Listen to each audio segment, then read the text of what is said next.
পদক্ষেপ আমরা নিতে পারছি না। আমি আপনার কাছে বিজয়নগর সাধারণ মানুষের পক্ষ থেকে অনুরোধ করব, এমন একটা পদক্ষেপ নেন, হয়তো সময়ের ব্যবধানে আপনিও থাকবেন না, কিন্তু আপনার কথাটা যাতে বিজয়নগরের মানুষ স্মরণ রাখে। এই হলো আমাদের সর্বস্তরের মানুষের প্রাণের দাবি। বিশেষ করে আরেকটা বিষয় হচ্ছে আমাদের চম্পকনগর টু শিমাইলকান্দি যে একটা রাস্তা নতুন, এই রাস্তাটায় সন্ধ্যার পরে মানুষ চলাফেরা করা ঝুঁকিপূর্ণ। এখানে চুরি চিন্তা এগুলা অ্যাভেলেবেল হচ্ছে। এই জন্য আমরা ওইখানে স্থায়ীভাবে যদি আপনি একটা পুলিশ ক্যাম্পের ব্যবস্থা করে দেন, হয়তো ওনারা সবসময় সময় দিতে পারছেন না, স্থায়ীভাবে ওই রাস্তার মধ্যে যদি একটা পুলিশ ক্যাম্পের ব্যবস্থা করে দেওয়া হয় আর সারা রাত্র পুলিশগুলি টহল থাকে, তৈলে আমাদের বিজয়নগরের মানুষের জন্য অত্যন্ত উপকার হবে। জি স্যার, এটা আমরা প্রস্তাব আপনার কাছে, আমাদের প্রস্তাব। এই বিষয়গুলা আপনি যেহেতু আসছেন, আমরা উপজেলার পক্ষ থেকে আপনাদেরকে আপনি কথা বলতেছেন, আমি বলতেছি তো শুনেন, এই বিষয়গুলা স্যার যদি একটু নজর দেন, আমরা আপনাদের কাছে কৃতজ্ঞ থাকবো।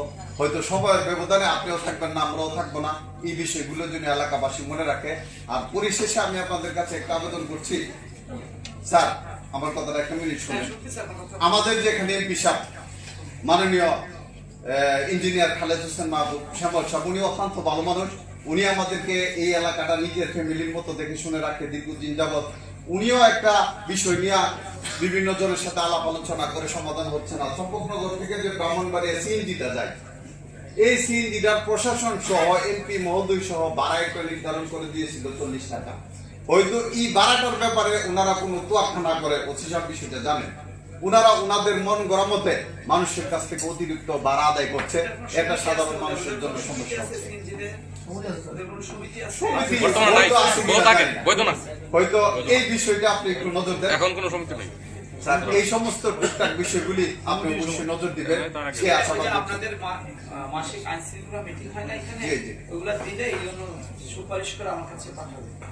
আমরা আবার একসঙ্গে যাবো। আপনার লিখে নিলাম চম্পকনগরের ভাড়ার বিষয়টা